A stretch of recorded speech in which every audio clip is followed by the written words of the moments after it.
Do the rich people cringe and say, don't tell them that, Robert? Yes. Don't tell people what you know. Right. Keep them poor. So my father was the head of education, PhD, all that stuff. I go home and ask him, said, why don't we learn about money in school? And he looked at me and says, because the government doesn't let us teach that subject. The government tells us what we can teach and what we can't teach. And I thought that was strange. And I said, but aren't we going to school to learn about money? He says, no, your job is to get a job. I said, but you get a job to earn money. He goes, no, you're supposed to just get a job. I went, no. Isn't the purpose of a job to earn money? He goes, you're correct. I said, so why don't I just learn about money? I can skip the job part, you know? And he got flustered and he said, if you want to learn about money, why don't you ask your best friend's father about money? And I said, why? That's Mike. So I asked him. He says, because Mike's father is an entrepreneur. And I said, what are you? He says, I'm an employee. I'm a government employee. And I went, oh, what's the difference? He says, the difference is an entrepreneur must know about money, or they're no longer entrepreneurs. And he says an employee doesn't have to know anything about money, because the government will take care of them, the company will take care of them. So I'm all confused. But I took my dad's advice and I trundled over to Mike's father's office and knocked on his door and I said, hey, I'm here, 9 years old. Teach me about money. He says, beat it, kid, you know. But that's where the story of Rich Dad, Poor Dad started. And finally, through persistence, my rich dad started teaching me about money on one condition. And that condition was he would never pay me. He says, the moment I pay you, you think like an employee. He says, that's the trap. Entrepreneurs work for free. And now I'm 9 years old, my head's going cracking in half. He says, you never want a paycheck. You understand that, kid? I said, okay, I got it. And he says, well, how do I make money? He says, that's what entrepreneurs figure out. It's like, so how do I learn about money? So he would just break out a Monopoly game board. So I would work for free. I'd pick up cigarette butts, and he had hotels and restaurants, and I would clean and do menial tasks. And as I got older, I started getting into office work and marketing and accounting, and I was an apprentice basically, but I always worked for free. And he would teach me about money, but the way he taught me about money was playing Monopoly. And finally one day I got upset. I said, well, when are you going to teach me about money? He says, what do you think we're doing? We're playing Monopoly. He goes, no. What do you think we're doing? We're playing Monopoly. He says, what do you think we're doing? So I don't know. I'm teaching you about money. And then that's when, you have one greenhouse. He says, there's many formulas for great success in money. There's thousands of them, but one of the best ones is found on the game of Monopoly. It still is today. 4 greenhouses, 1 red hotel. I said, what? He says, one of the greatest ways to acquire great wealth is playing Monopoly in real life. 4 greenhouses, 1 red hotel. Well, is that all there is? He goes, that's it. And he says, what do you think I'm doing? And I went, I don't know. So then he took me out and he showed me his greenhouses. And 10 years later, when I was 19, I was now in school in New York, and I come back to Hawaii, and Rich Dad had bought the biggest piece of land smack dab in the middle of Waikiki Beach. And when you go to Waikiki Beach today, you'll see the Hyatt Regency Hotel. That was his hotel. Just like the game of Monopoly. Just like the game of Monopoly. Acquired assets and they became bigger assets. He just kept what's called an assemblage, because that property wasn't that big at that time. So he had to buy out all the small guys. Because Waikiki was a little dirt water little town. So he'd buy out this shop owner and buy that shop owner.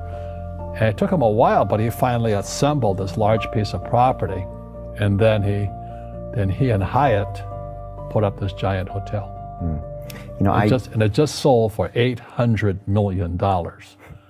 So that's how I learned about money.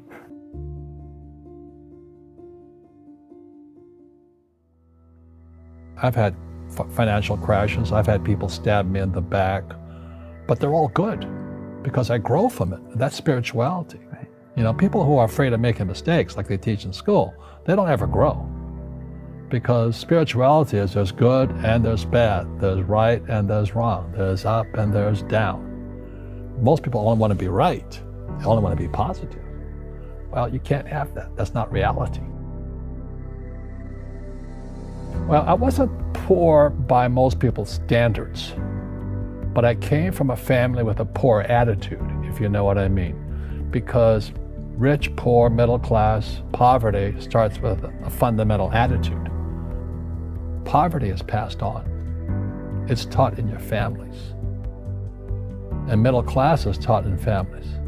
And so the people right now who are sitting at home, who are struggling financially or worried about money or unhappy, they may be making a lot of money, but unhappy with what they're doing, it was probably taught to you. Your superego was taught, get a job, work hard, or you'll never be rich, or the rich are evil, or whatever. The school system will never teach you about money.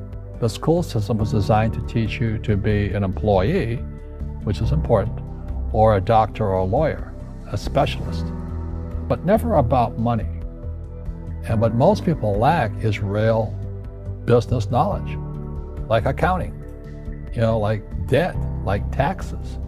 You got to know that stuff, but they don't teach it in school to anybody.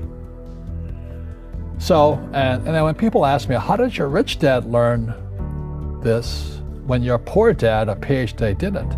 And the answer is very simply, my rich dad was my best friend's father. His father died when he was 13. So his rich dad had this family business at 13 to run. So he had to drop out of school, which was his blessing. There's blessings, and sometimes the blessing doesn't look like a blessing, but it turned out to be a blessing. And then his teachers became his bookkeeper, his accountant, his attorney, his banker, his real estate agents. So he has what I call real teachers, not these fake teachers in school. You see, most teachers in school, they're out of ethics. They teach subjects they themselves don't practice.